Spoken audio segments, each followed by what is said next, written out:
Boa. Boa tarde, pessoal. Good afternoon, everyone. This is the second panel. I'm the mediator for the afternoon. So we'll be talking about urban mobility and the impacts on society and on the environment. So I have here Leandro, Fernando, and Luciana. And I'd like to quickly just introduce yourself. So we just have like a tweet of your background. So good afternoon. My name is Luciana Nicola. I'm responsible for the Itaú Sustainability and Environmental and also by the Bike Itaú platform right from the beginning. And right now we are celebrating 11 years since it was created. So good afternoon. My name is Fernando Martin. I represent iFood and I'm part of the logistics innovation mobility, and currently I'm responsible for the experience from the delivery person, and I've been working there for 3.5 years, and I'm very connected to what Lu has just mentioned. So I was glad to be part of the bike project, iFood from Bike, which has just completed 2 years, and we're very proud of this project. Good afternoon. My name is Leandro. I'm the CFO from Tembici, and I'm very glad to be sharing this panel with iFood and Itaú and Lu, right from the micromobility, from the beginning of it. So it's great to be working with Tembici and iFood. For us, it's such an unique opportunity to share this moment with you. Okay, so we are in Latin America, and this represents a lot of people living in cities, very urban area. And of course, this brings, coming and going mobility, urban mobility, very high dense, a lot of people, a lot of companies with a lot of business creating a lot of mobility, but at the same time, a lot of pollution and a lot of impact on the environment. So, Luciana, I'd like to hear from you. As Leandro said, you are on right from the beginning of this movement on how we can improve mobility and the impact of those micro and micro mobilities in country and in the environment. And I'd like to know, why did you decide to look for those things, and what are the initiatives that you have on your portfolio? Well, this is a reality. I'm on both ends.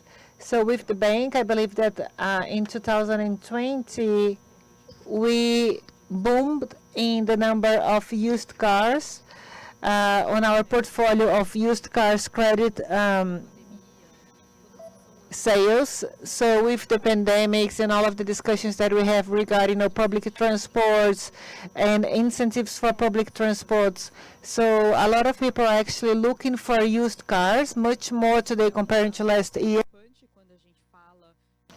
So this is a very concerned data when you're talking about carbon zero, net zero, especially when it's vehicle related. So 11 years ago, we were based on a sustainability agenda. So we'd like to go further in the private sector. We wanted to have a support from Itaú on something that would actually change the daily basis on the behavior from people to a more sustainable behavior. So we done a whole study regarding urban cities, about how do we use the big urban centers. So we looked at a few factors, but the one that really stood out for us was the mobility one. So the intensity of the growth of the individual car, that was not didn't the public transport didn't grow at the same rate. So we were seeing a lot of issues regarding the impact on traffic, jam, on pollution.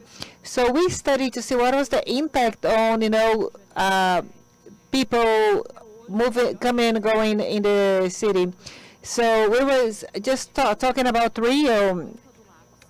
that there is one index that we really follow up, which is called the number of travels per park per day. And Rio is the biggest one in the world, because of the features from the city itself, So you have part of the culture, They can deliver like mattress. So we started in Rio, but talking about mobility, not so much leisure, and then we end up, expanding. So we're working on 5 cities in Brazil, also in Argentina and in Chile. And our main goal during this journey is how can we actually impact the behavior of people so they can choose the micromobility, to have a more sustainable choice of transportation. So we've been through different projects of Bike Rio, Bike São Paulo, Bike Salvador, and every single city has a different behavior on how they use the transport. For example, in Rio, this is very consolidated, so you have like for different usage. So like in Pernambuco, we have a consortium that it groups Recife, Guararapes, and Olinda. Then they are more focused on study. Students used to go and come, so like the bikes are more used around universities. When you look at the Salvador, it took a long time for the bike to be a model, We had to adjust, the city had to adjust some policies. So I think that like on the 11 years that we exist, we've done a lot of work with the cities, because the cities have to think about the micro displacement regarding as a public policy, because the bike is available not only for leisure but also to go to work. So people start cycling as leisure so they feel secure with the model, and then later they might migrate it to their daily basis and do it in a complementary way of the public transport. So this was very important for us to understand the role of Itaú in the different cities and how we could contribute with the micro mobility. So now we are actually part of the net zero and carbon zero from the transport system. It's one of our challenges. So your driver is sustainability, even if there's like other benefits like health, for example. From the point of view of sustainability, and just like to ask you a question, I have to admit that I've looked for the information from different banks, not from Itaú, but maybe you have this data. So you have specific credit lines to finance electric cars. Yes, we do have one with IFC, so we can give incentives to electric cars in Brazil. We have one project that is called VEC, which is like for shared cars. So we want Itaú to learn about the use of the cars, what's the infrastructure that is required, what kind of public policy would I have to discuss. For example, if Itaú was going to compensate it for all the emission from the cars that I sold that last year, would be like 18 millions of carbon. So of course, to stimulate, we reduce the individual car usage, and then it will make sense, Our main goal is how we can actually focus on micromobility, integrating with the public transport. I think this is the biggest learning that we get after 11 years, and this is our huge contribution for the cities. Okay, great. And then you started when the micropayments were not so globally used. Okay, Fernando, you are part from the iFood. It's one of the hugest food tech that we do have, and you're responsible for this mobility part, So you're responsible for millions of deliveries. And, we know that the pandemics really increased exponentially, and we know that even after the pandemics, the numbers are still quite high. So what's the role of the sustainability mobility for you guys?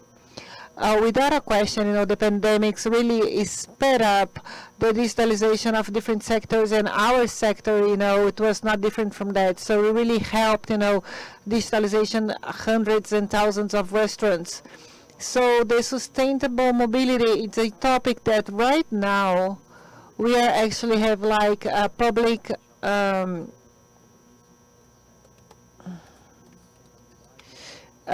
commitments, so some of the commitments that we do have with the society is regarding the deliveries.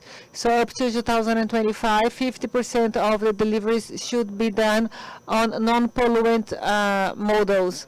So in order to achieve this goal, we've been working on sustainable models for the last 4 years. So as soon as I came to iFood, it was one of the topics that we used to talk quite a lot about it, understanding what were the companies that are working with micromobility, and we were looking for the sustainable micromobility.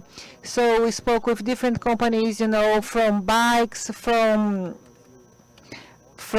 scooters, bringing some electric bikes. So we started testing, so we like to say that we really like to test, because if we're going to make a mistake, then we do the mistake very quickly, early in life. So we've worked in a partnership with Itaú and Tembici, and then we noticed that if you tied up everything that is required, we were able to offer electric bikes for our delivery crew in a very accessible way. So we do have an inclusion project. So we know that we have a lot of the delivered crew that are creating their first profit, out of the iFood. So we bring this technology of the electric bicycle for the delivery man. There is a very important pillar behind it, because we have the Tembici playing with us, so we are able to connect. We can give them, the training that they require, the education that they require, and some support points. So we started in São Paulo, then São Paulo and Rio, and now we are over 6 cities, and we really would like to expand, of course, being very responsible, but would like to expand it to the whole country, especially the capitals. So we were studying, some bike companies with shared bikes, with scooters. This is the model that we truly believe in. And at the same time, we also understand that the bike will be able to guarantee, the delivery that are from like a short range.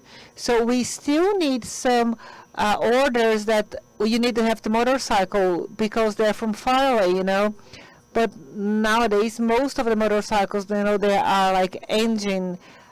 So we've been talking to different companies, and we're trying to accelerate the process of changing to electric motorbikes. And at the end, we want to understand not only the sustainable goal for the planet, but also for the wallet of the delivery man, so he got to make sure that he's gonna make enough profit for the home maintenance of the cycle, so he'll know that in the long term he'll get more money out of the electric bike than a regular motorbike. So there are different models that they complement each other, and we are sure that we'll be able to reach our goal. So with our food bike and with Tembici, we are quite well advanced right now, but we still need a more articulated system. We're talking about a national structure to be able to have different companies with electric models very accessible. We know that the cars are, having a price drop, but it's not popular yet. Also, we're talking about like recharge. We have to recharge the batteries and so on.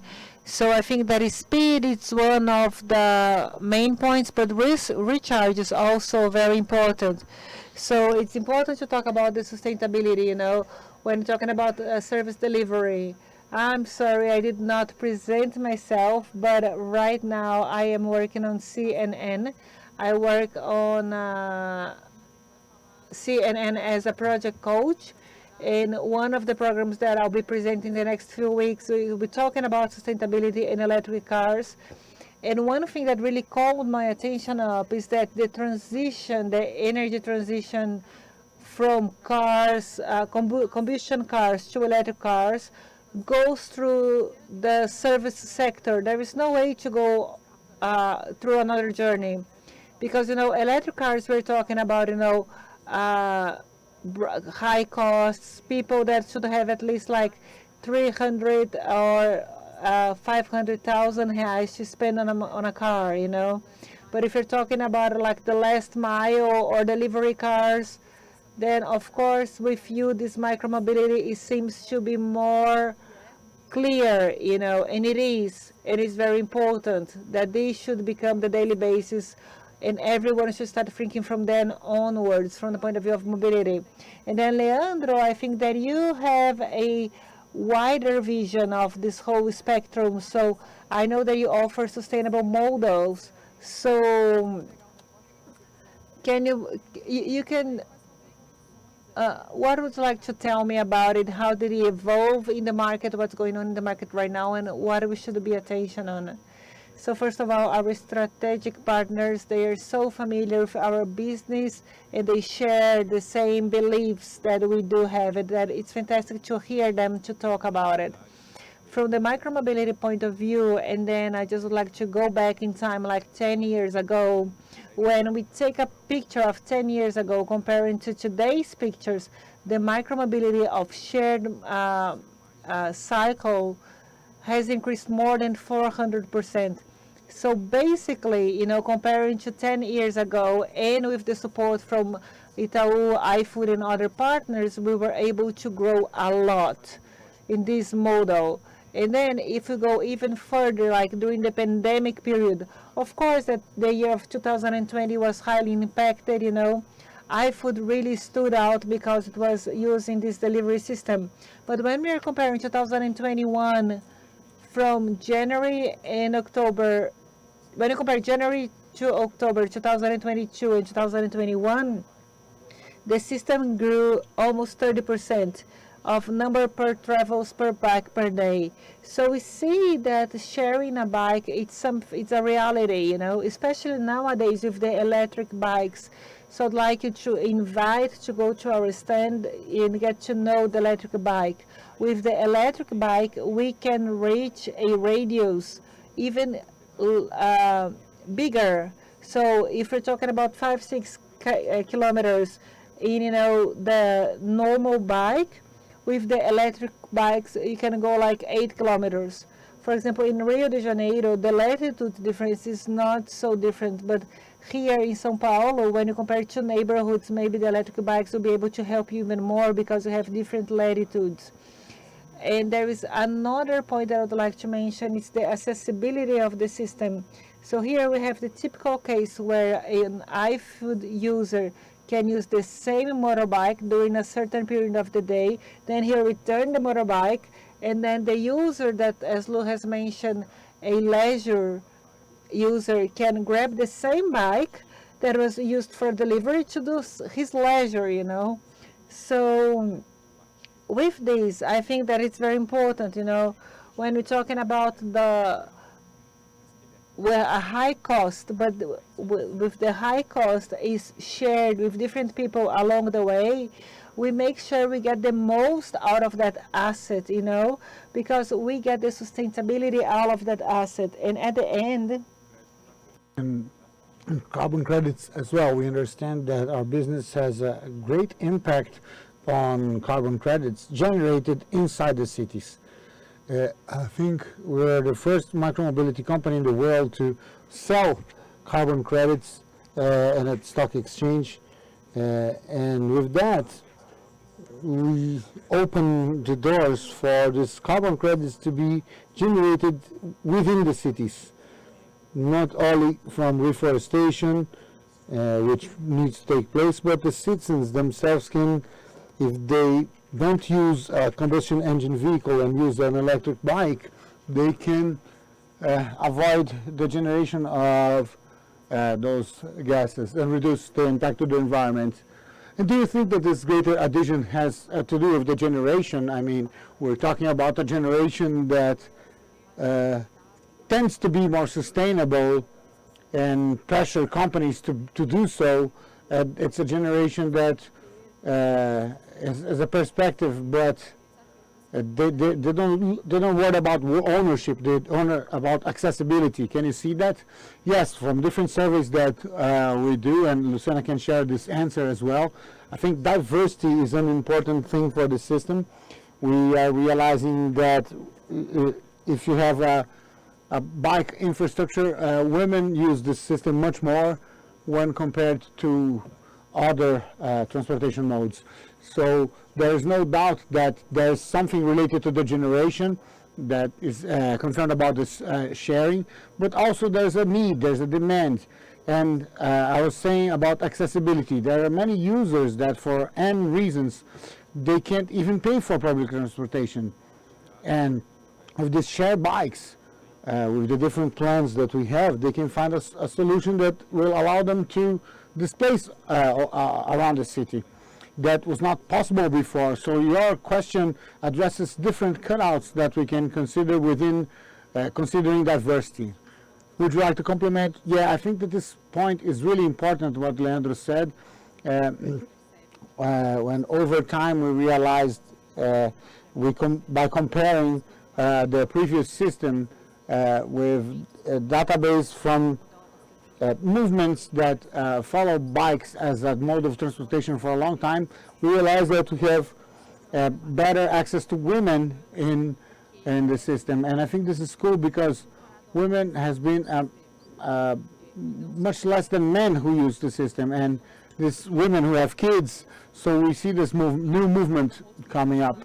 We have another partner called Sebrapi, where we do a lot of analysis of those behaviors.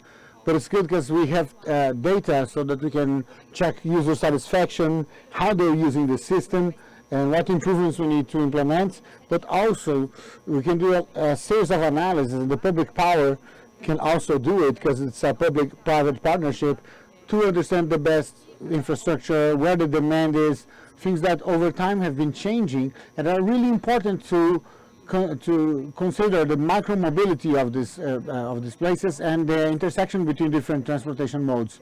So when we look at the surveys and research, we know that there's predominantly a younger audience, and because of the reasons you just mentioned, this younger audience, they're not worried about owning. They are worried about being. So that sharing makes sense to them. But when we do this research, we realize that older people would really like to use the system as well, but sometimes they're not physically prepared to ride a bike for a longer journey. So these electric bikes helps to bring these older people to the system, and people who don't have the same physical fitness. So it's good to check this database to be able to improve our system and be more and more inclusive. One thing that we did before the pandemic, we assessed the impact of the system, and what we found out in this assessment is that this is in fact related to the income of these people, and this is not the case in the beginning when we implemented the system. There was an issue saying that people who did not relate to the bike, so maybe have to open an account with this bank, and before they realized that was for everyone, but it was a concentration of people of medium to high income, and now it's a little bit more distributed over other classes. And when they use this together with public transportation, they end up saving approximately 2,000 reais. And for those who have low income, this is relevant, this is significant to invest in other things. Another thing that we assessed is the impact of using the bike during your displacement, using public transportation as well. The reduce of cardiovascular disease, diabetes, and other diseases. You can map this. Yes, we hired institutes that assess this impact and what's the relation with the GDP and the expenditures on public health. So there are some impacts that you can see directly when you do these impact assessments, that we found evidence. When you leave your car at home and start using bikes, you observe the environment better, so you are more aware of the city in every way to understand the best appropriation of public spaces. Because when you're in your own car, you close the window and turn on the AC, we have a false feeling of protection, but when you use a bicycle, it's more freeing. It's a freedom sensation. And this is something that iFood has been done as well. We have always bike activists to help with this analysis. And today, in the beginning, we had zero knowledge. Of course, we did have better knowledge today, but if you're thinking about when you're this feeling, when you're in the car you feel protected, but when you're outside you feel unsafe. And we look about the criminality rates when people are riding bikes and driving cars, it's much lower with the bikes. And it says that bikes save the planet, saves the people, because you become a different citizen, because you're looking at the city at a different way and generating positive impacts. So in addition to the bike sharing and the operation itself, which is a part that requires maintenance, logistics, and so on, we conduct studies every year so that we can convince more people to use bikes. And these are the people who use their vehicles individually every day. So we have this wider perspective, a broader perspective, to convince these people to change to more sustainable modes. And I wouldn't say it's the first, but it's the first step to becoming an intelligent city, to have intelligent citizens, right? And this goes through these feelings of safety, security, knowing your neighborhood, knowing the priorities that your neighborhood requires, or the neighborhood arises the place you work. So if we say that knowing is being intelligent and not knowing is not being an intelligent citizen, we create a vicious cycle of unintelligent citizens. Yes, we have to stimulate this behavior of the citizens, because they will show that they have a demand and convince the public power to create public policies that are more appropriate for intelligent cities. So yes, like I said, it's a very important first step, because after this first step, everything comes after it. Yes, I just wanted to complement that what was mentioned in the beginning is reflected in our database of deliverers, because in iFood Pedal, the shared bikes, we have 30, 40, 50% maybe more women than other transportation modes. So here we're talking about inclusion, accessibility, and diversity. It's a democratic mode of transportation.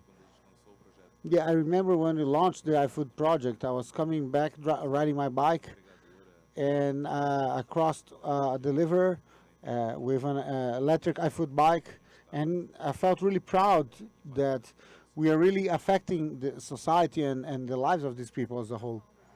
And well, we're talking about how all of this influences the brand and the brand perception, brand awareness.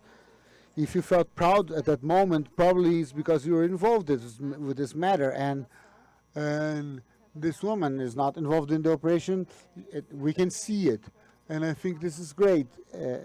As if I would talk about Uber, for example, and we have when a woman goes into a Uber and has a female Uber driver, they feel safer, and this is related to brand positioning as well. And considering brand positioning,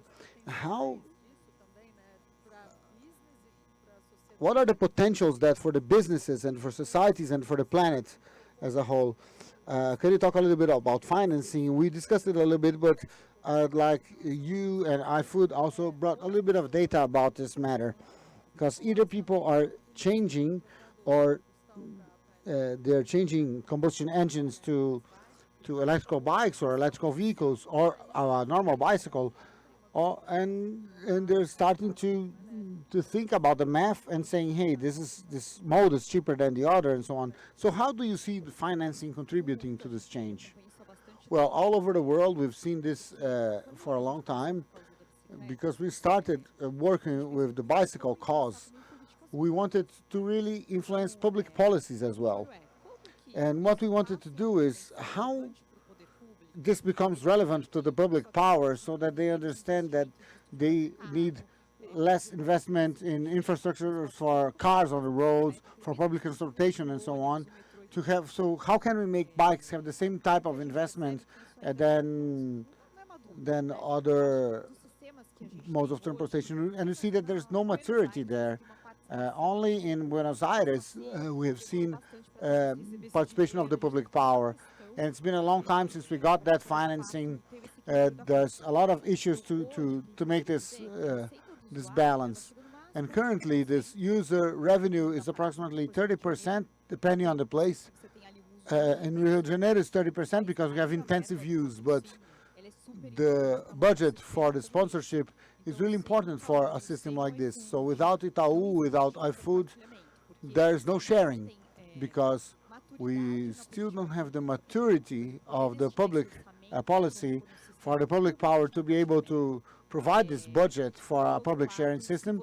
And on the other hand, if you charge a fee that is really not inclusive for all people, the system is not feasible, because the bicycle, it must be worth it. You know, if you're going to pay the same price to use the bike or to use Uber, the day that's a little bit colder, or you're going to use Uber, and then the main attraction must be the economic factor.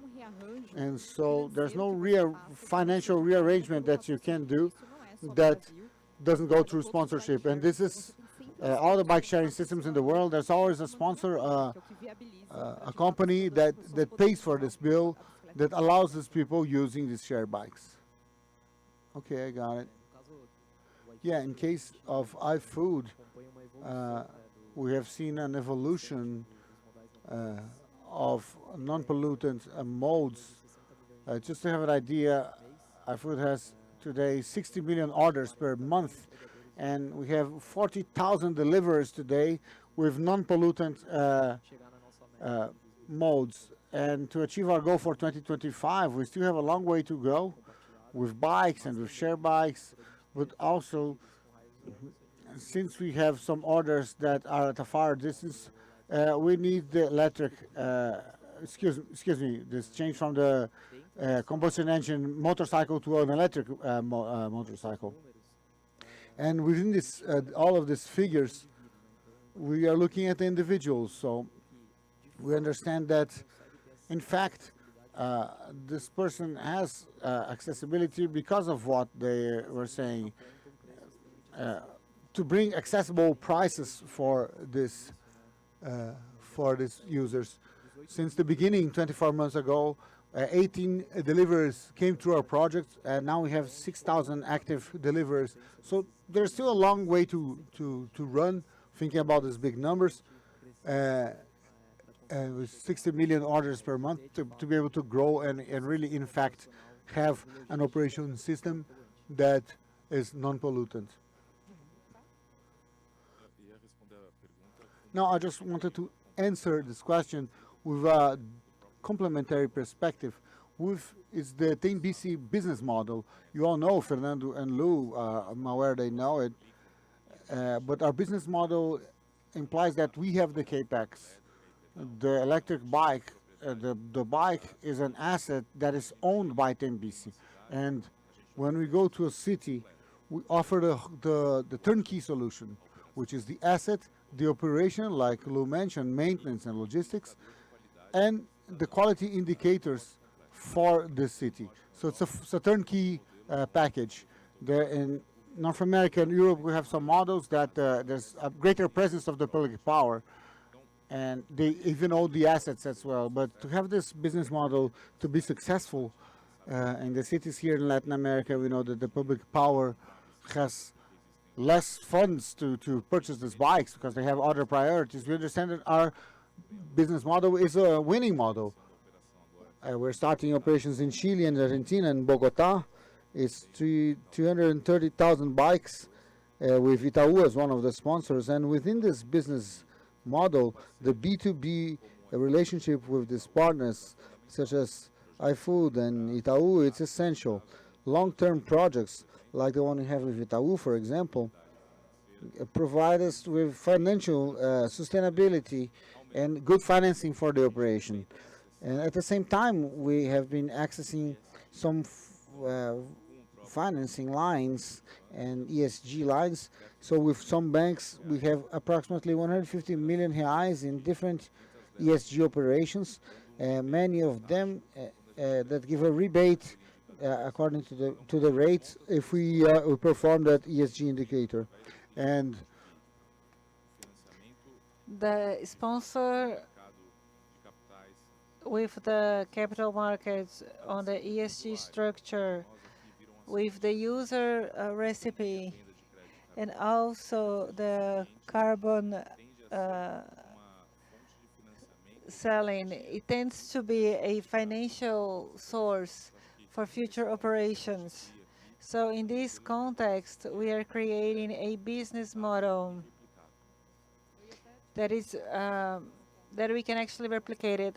I was going to talk about the carbon credit point. So if it's one line of recipe, but it's still one source of money, actually, sorry, but this demand is still quite low. Is it because there's a specific particularity that is starting with this business model? When we start the process, of selling the carbon, supported by Itaú as a huge partner of ours, and on the iFood and on the IFC. IFC is a very important player inside of our company. We inspired on them, on how to do the process more bulletproof as possible. So auditing, certification, we wanted to make sure that we could do this, the sale of this carbon, we could be able to sell. So we wanted to make sure that this first sale would be done. So we understood what kind of taxes we would have to uh, pay, how we can, work on the MVPs, transfer properties, and then we've turned the wheel, So now we just need to escalonate it. So we have a huge carbon credit being audited and being certified. So soon we'll be able to sell it. And of course, there's a differential because this carbon credit, it's been created in the city. So it has some impact on people's health, on the economy, and so on. So Lu, going back to you now, talking about sustainability of the business. So we're saying that whenever we still cannot have the business going without the sponsorship.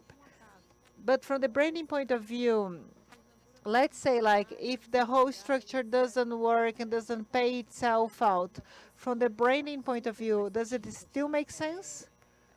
Absolutely. It was something that right on the beginning we had a few doubts about it. So when we started with bike, we were like, should we have it in orange or should we not have it orange?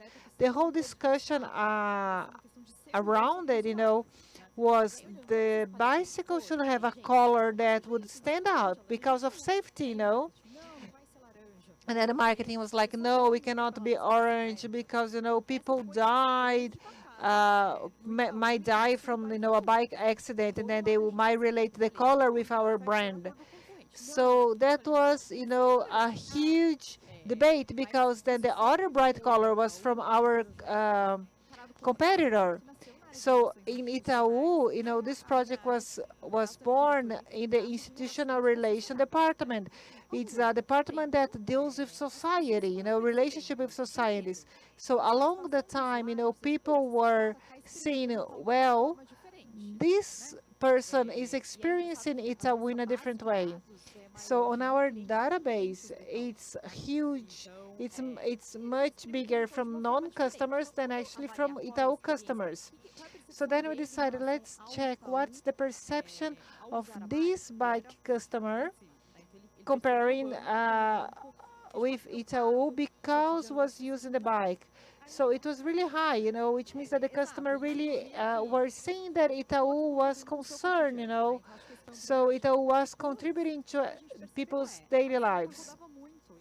Then what we noticed it was that the bikes, they would really go around, So today, if I remove the brand from it, the orange, people think of Itaú straight away, because if another company comes with the orange, people will think about Itaú. And then we hired a research to make sure, and we noticed that for every single real that I invest, I have a return of 2.4. This is a very recent data. So it doesn't matter, if it's because of an image return, because there is a cause behind it. The company that really, spends on bike will have a very important return. The return is much better than those, clocks that we have around the city. So the return is excellent because the bicycle is going around during the whole day. So it doesn't matter if the person is actually seeing the bike going by or if the person is using the bike by themselves. So, for example, some companies don't have the mobility as a cause, but they have just as a marketing, and it's working, you know. And this is really, Itaú, it's a brand with the visibility that it has. You know, it's one of the most valuable brands from the country. And even though there was still a space to grow, you know, because everyone wants their brand to grow as much as possible, and then it might even become a reference, like I'll see you there on the Itaú bike, for example. So there are a lot of things around it that we don't really think about it on the first moment. Yes, even like carnival,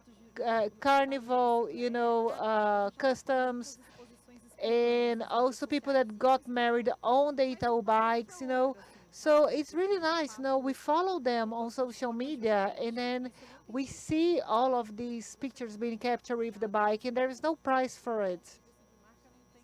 So from the brand point of view, we do see the cases from outside of Brazil. There is Citibank with the blue bike. So the brand exposure has always been a part of the equation. But do you think that that by itself would guarantee the sustainability of the business? Well, I think that what we call like the recipe of the sponsorship, let's put it that way, Itaú and iFood, I think that this is very important, especially at the beginning of the project, because the point is, the user grows exponentially along the time. So as we bring more users to the base, then maybe 30% that Lu has mentioned probably will become 60%. Will become most of the revenue whenever we look at our model in the long term. But especially when Tembici was way back when we started the project with Itaú, and now specifically this sponsorship revenue, it's very important, but because it makes the project viable on the street, and having the project going, 10BC has the possibility to work on it, as you've mentioned, on New York, Londres, Paris. So it's a very important revenue. Okay, would you like to add something to it? Well, I think it's worth putting it, iFood grows because of more operational, but I think that brand is also important, but it's on a second plan. But for us, the operation itself makes sense because we need to have a balanced logistics. For me, it doesn't make any sense for a motorbike to do like a 500 meters, So adjusted a motorbike to do like 3 or 4 kilometers the most.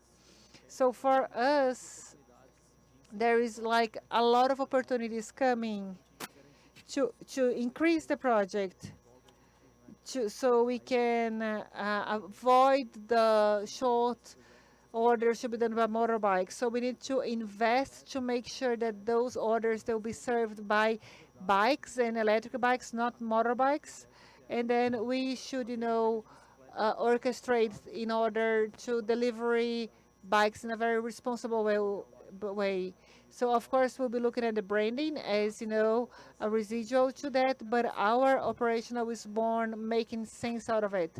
Okay, for you it's core business, right? It's part of the logistics, so it makes sense branding being part of it and not the main reason of it, right? Okay, great. So for me, I think I got all that I want out of it. I think you pretty much spoke about everything. So thank you so much. And let's bike around.